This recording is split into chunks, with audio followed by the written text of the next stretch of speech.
Assalamualaikum warahmatullahi wabarakatuh. Perkenalkan, nama saya Muhammad Idham Khalid dari kelas 25 AC Teknik Industri, dan teman saya Muhammad Nuruda akan mempresentasikan sedikit tentang sejarah lahirnya Nahdlatul Ulama.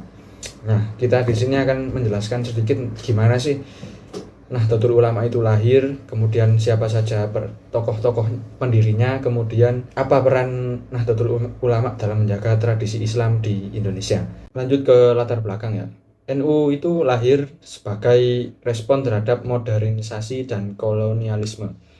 Tujuan didirikannya NU itu menjaga ajaran Ahlus Sunnah wal Jamaah di Indonesia yang semakin terkikis oleh modernisasi dan kolonialisme. Tokoh-tokoh pendirinya sendiri itu ada 3 ya. Sebenarnya ada banyak, tapi yang utama itu ada 3, yaitu ada Kiai Haji Hasyim Asy'ari, kemudian Kiai Haji Wahab Hasbullah, dan Kiai Haji Bisri Sansuri. Nah, mereka bertiga ini melihat pentingnya wadah untuk melindungi tradisi Islam dari arus perubahan yang terlalu cepat yang dibawa oleh pengaruh-pengaruh dari negara-negara atau kelompok lain seperti itu. Nah, kemudian kita di sini ada beberapa rumusan masalah seperti apa yang melatar belakangi lahirnya NU, kemudian bagaimana kondisi sosial keagamaan sebelum NU itu lahir, dan bagaimana proses pendirian NU itu sendiri, siapa tokoh-tokoh pendirinya, apa sih ideologi NU dalam akidah, fikih, dan ilmu tasawuf, dan bagaimana sikap sosial keagamaan organisasi NU itu sendiri.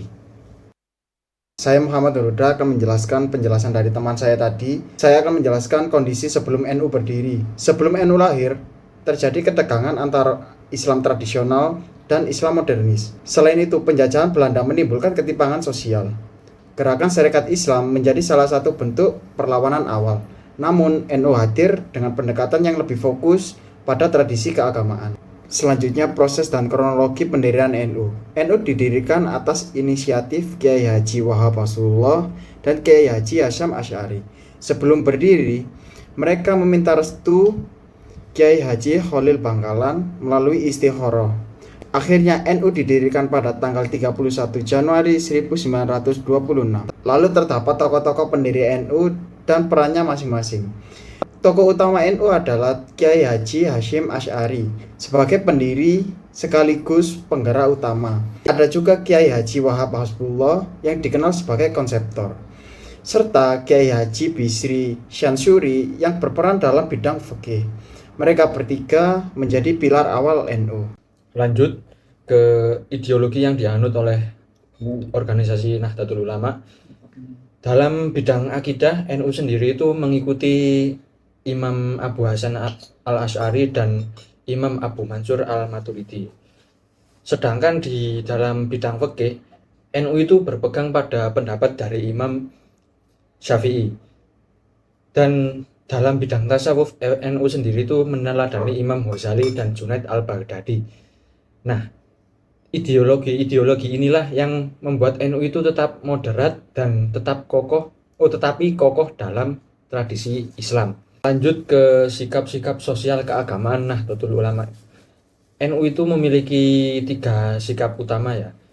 Ada tasamuh atau toleransi, kemudian ada tawazun yang seimbang, dan tawasud atau moderat.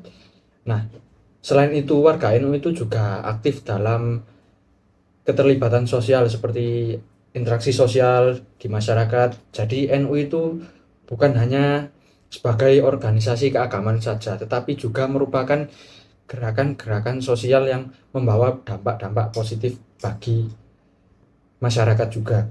Nah, kesimpulan dari presentasi kita berdua tadi, NU itu lahir sebagai respon terhadap ancaman terhadap tradisi Islam yang telah ada sejak lama di Indonesia, yang kemungkinan bisa dihapus oleh gerakan-gerakan modernis atau paham-paham dari negara lain. NU sendiri juga berdiri atas dasar spiritual, sosial, dan keilmuan. Tokoh-tokoh NU itu juga berperan besar dalam perjuangan dan pendidikan di negara kita tercinta ini. Hingga kini NU itu tetap menjaga nilai-nilai Islam tradisional secara kontekstual.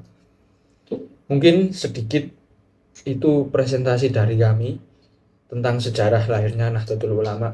Semoga bisa menambah wawasan. Mohon maaf jika ada salah kata. Wabillahi taufiq wal hidayah. Wassalamualaikum warahmatullahi wabarakatuh.